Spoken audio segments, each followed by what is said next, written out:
for the Journey of Youth Church prayer.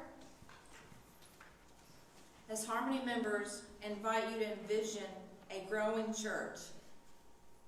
Let's take a deep, relaxing breath. In and out. As together we hold the vision of Harmony Spiritual Center filled with the joy and laughter of new families and young people. As we think and imagine together, so it becomes. And so it is. So it is. Thank you. Thank you. Amen.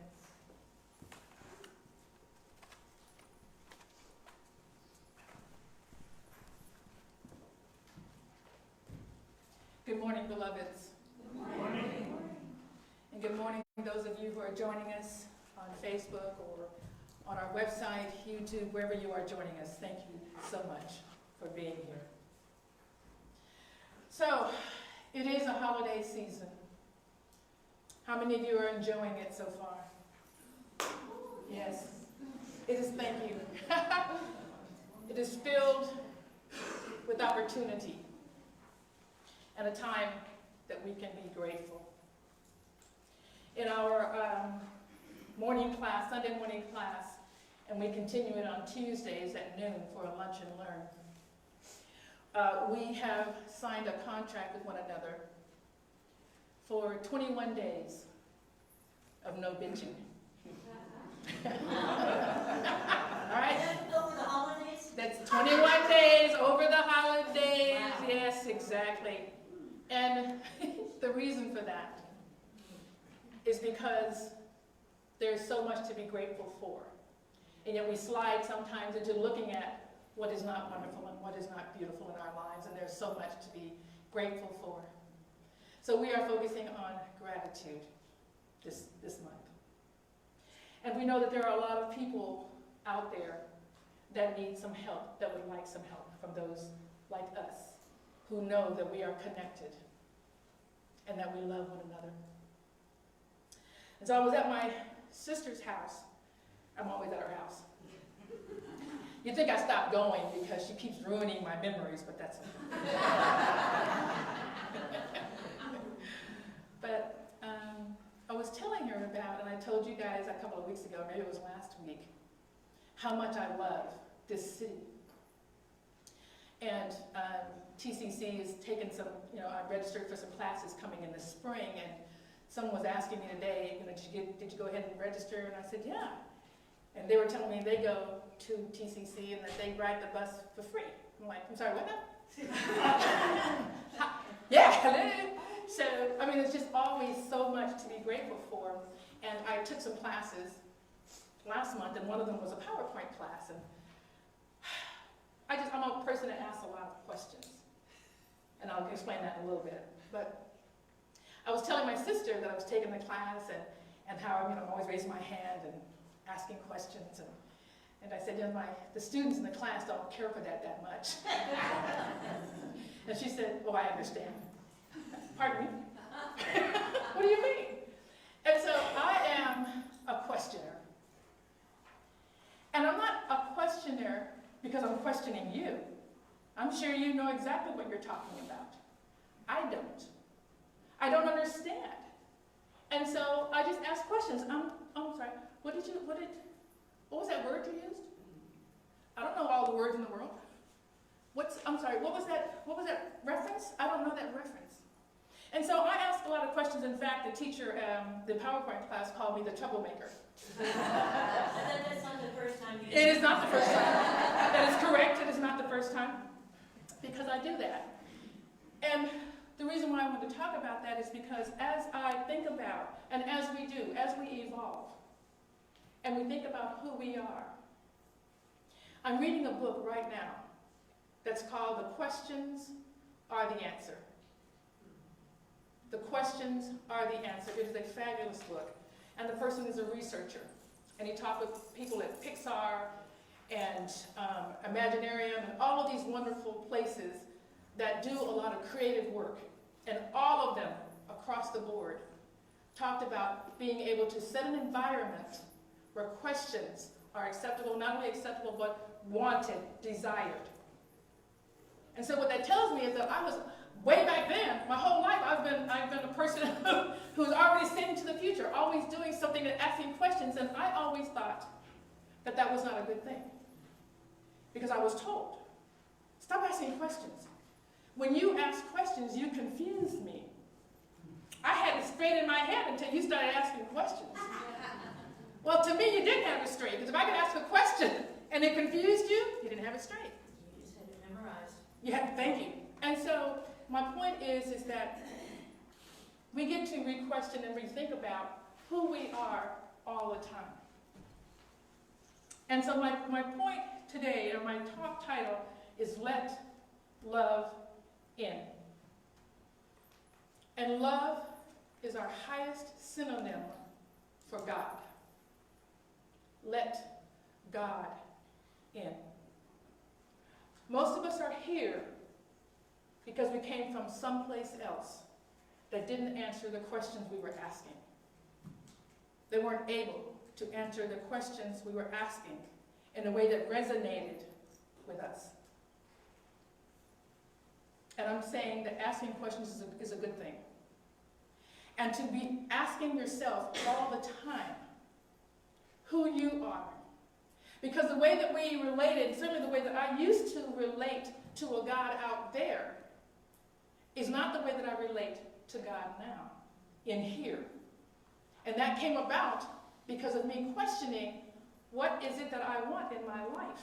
What do you want? We get to ask those questions. Who am I now? Because who I am now, who you are right now, isn't who you were before. We are constantly evolving and becoming greater still. And that comes with the exploration of who we are.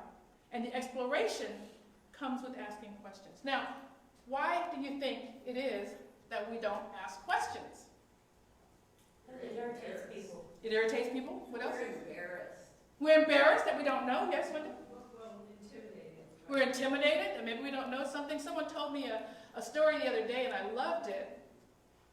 And I can't even remember the name that they called it, but I was asking them what kind of dog they had. And they told me it was something like a Sooner. I don't know. And, which is my father's name for Sooner. The Sooner shit than eat. But it, but it was one of those kind of names. And she was telling the person, they were at a dog show. And she was telling the person what kind of a dog she had. But she was just joking because it was a shelter dog.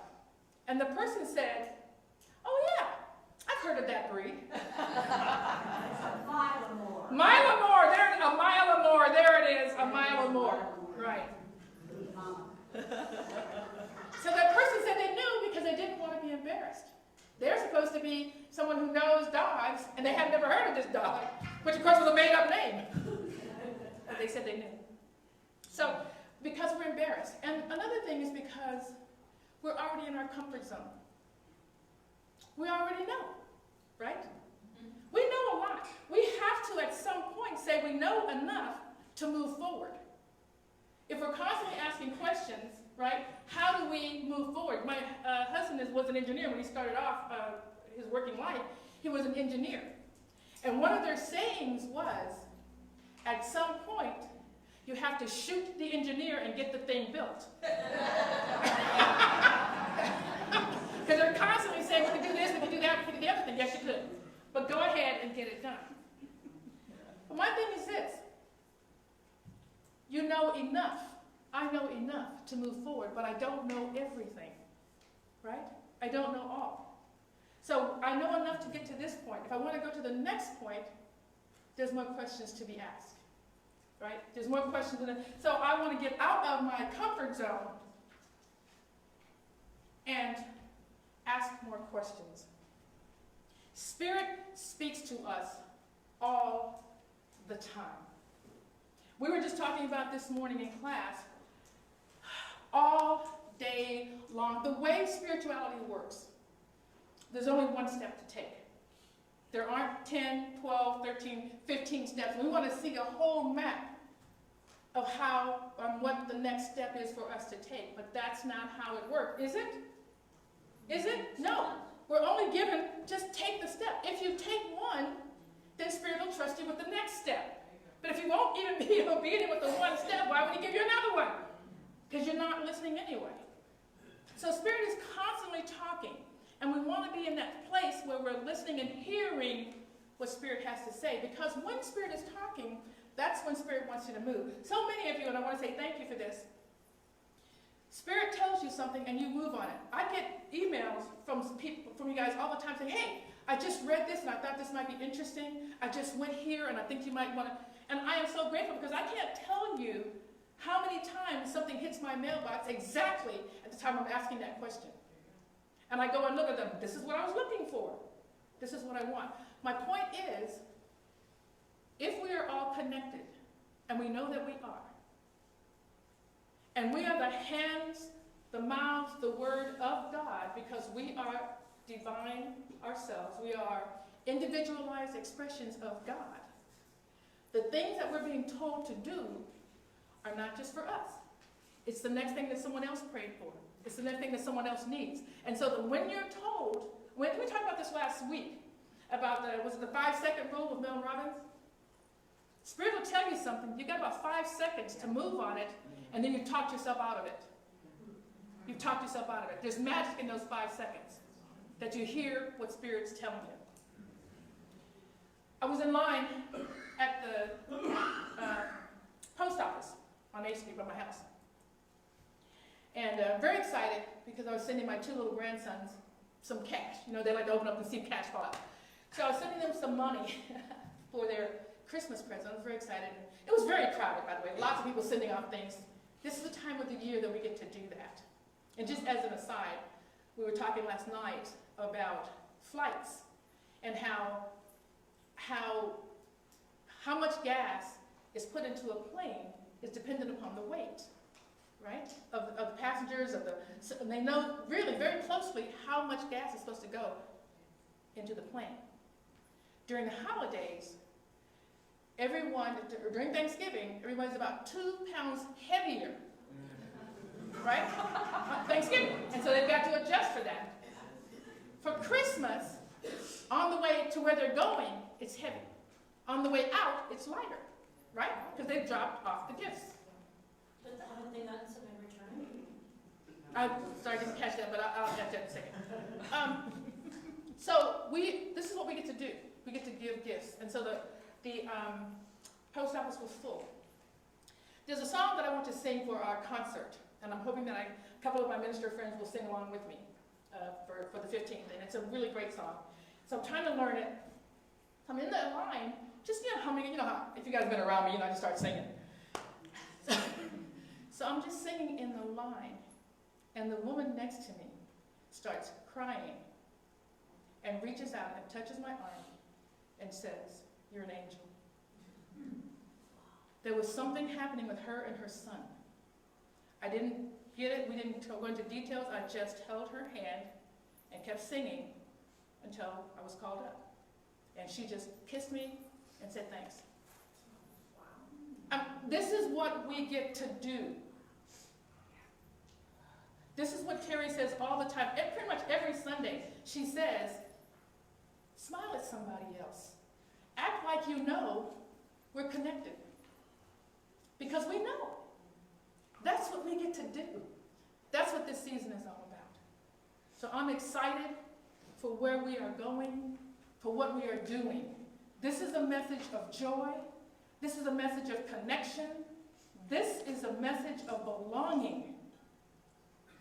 That's what we get to do. And as we stand together and we know the truth that we're connected, we get to manifest collective vision.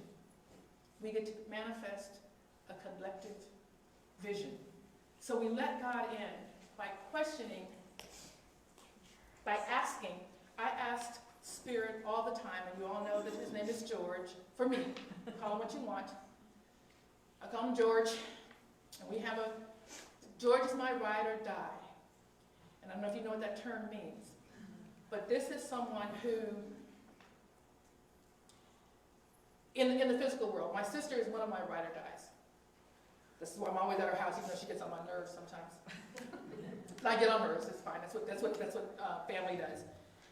But a ride or die is if someone was bothering me, she would call me up and say, do you need to get rid of the body?